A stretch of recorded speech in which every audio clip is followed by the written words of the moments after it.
Welcome back, everyone, and thank you so much for being here. Thank you for joining. If you're new, welcome to the program, and I hope that you consider subscribing and enabling notifications by hitting the bell button. So today we're discussing one of the most ambitious and controversial economic initiatives introduced by the Trump administration, Trump Accounts.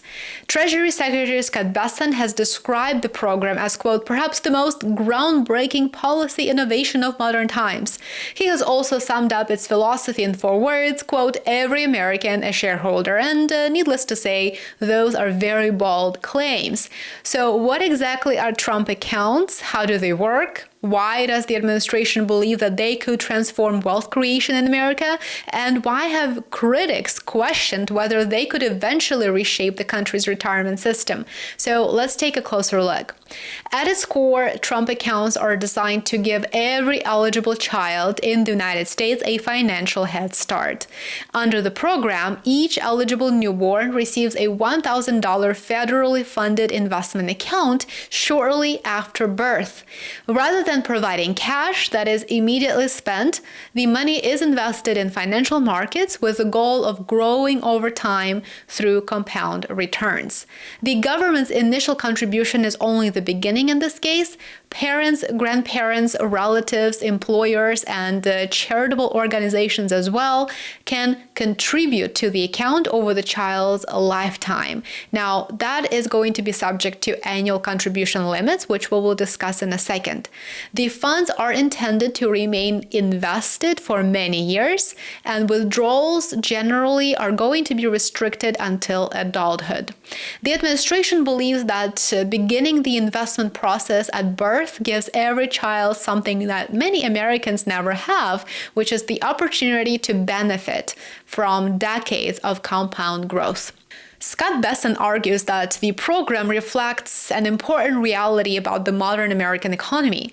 The United States has one of the world's most productive capital markets, which generates enormous wealth through innovation, through corporate growth, and small businesses. However, ownership of those productive assets remains uneven. Many higher income households own stocks, retirement accounts, businesses, and real estate that appreciate over time, but millions of other Americans rely almost entirely on wages and own relatively few financial assets. According to Bessent himself, this imbalance contributes to America's growing wealth gap. Now, arguably, there are more important reasons, but we will leave those aside for purposes of today's video. So rather than focusing only on redistributing income after wealth has already been created, he argues that more Americans should participate directly in creating wealth by owning productive assets. And so that is the idea behind his slogan, which is every American a shareholder. The administration believes that broader ownership could strengthen household finances while also allowing more Americans to benefit directly from long-term economic growth. One of Bessent's most widely discussed claims concerns the power of compound interest. He argues that if these accounts receive regular contributions over many years and financial markets continue producing long-term returns similar to historical averages, some beneficiaries could accumulate portfolios worth more than $1 million by their late 20s. And so that prediction attracted considerable attention and criticism, of course. However, it is important to understand that it is not guaranteed. It depends on several assumptions. Financial markets would need to continue generating positive long-term returns. Families or other contributors would likely need to make regular contributions beyond the government's initial $1,000 deposit, and the funds would need to remain invested for decades. Markets inevitably experience recessions. They experience corrections and periods of volatility.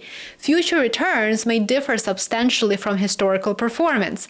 But even so, Bessent argues that the mathematics of long-term compounding remain one of the most powerful wealth-building tools that are available to anyone today. Supporters also believe that Trump accounts could help reduce one of America's biggest economic inequalities, which is unequal ownership of assets. While public debate often focuses on income inequality, wealth inequality is equally important. Income measures what people earn. Wealth measures what they actually own.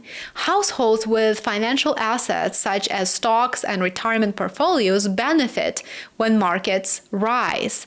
Those who own few assets depend largely on employment income, which makes it much harder to accumulate wealth over time. So the administration believes Trump accounts could actually narrow this ownership gap by ensuring that every eligible child begins life with an investment portfolio. Supporters also argue that the program could encourage financial literacy, long-term saving, and greater participation in America's capital markets. The proposal has also generated significant criticism, as you would imagine. The biggest controversy emerged after Scott Bessent described the accounts as a backdoor for privatizing Social Security. So that remark immediately sparked criticism. Opponents argued that encouraging greater reliance on private investment accounts could eventually weaken support for the traditional Social Security system. Some would also argue that the program represents the first step toward shifting retirement security away from guaranteed public benefit and toward financial markets. Now, following the backlash, Bessent clarified his remarks. He emphasized that Trump accounts are intended to supplement, not replace, Social Security. The White House also stated that the program is designed to provide an additional source of long-term wealth rather than serve as an alternative retirement system. But even so, this highlights a broader philosophical debate. Supporters argue that expanding ownership of productive assets strengthens households and creates long-term prosperity, while critics counter that financial markets are inherently uncertain and should not become the primary foundation of retirement security. Let me know whether you fall within the first category or within the second category. I would love to hear from you in the comments below. Now, the timing of the initiative is also important.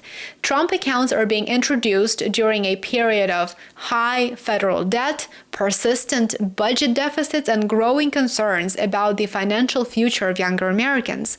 Many young families face rising housing costs, higher education expenses, and increasing difficulty accumulating wealth compared with previous generations. This is why we say that the American middle class is disappearing. Supporters here argue that giving every child an investment account from birth provides an earlier opportunity to build financial security, and critics question whether a relatively modest initial investment of just $1,000 can meaningfully address much larger structural economic challenges. There are also other people who believe that government resources could be more effectively spent on education, on healthcare, housing, infrastructure, or on reducing the national debt. Ultimately, Trump accounts raise a much larger question about economic policy, I would say. What is the best way to expand economic opportunity? Should governments focus primarily on redistributing income after wealth has been created, or should they focus on expanding ownership so that more citizens directly benefit from economic growth? Trump accounts clearly embrace the second approach, I would say.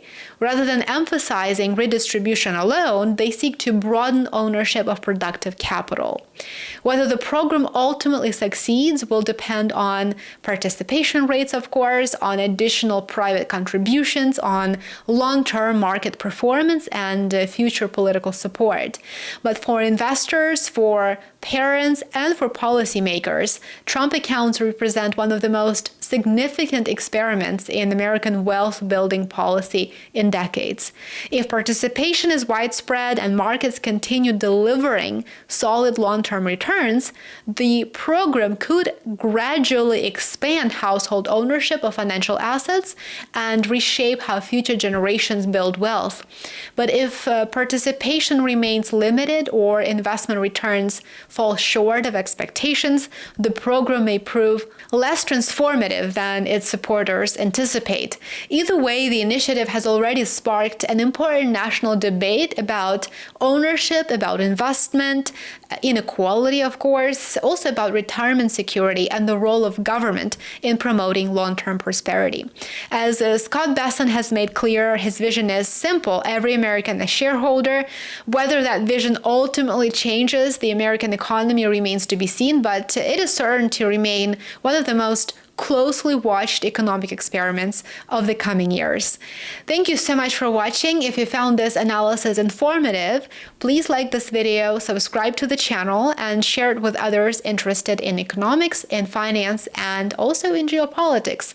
And let me know your thoughts in the comments below. Do you believe Trump accounts could actually change wealth creation in America, or do you think the program's long-term expectations are just too optimistic? Let me know in the comments below. I would love to hear from you. Thank you for watching, and I will see you in the next video.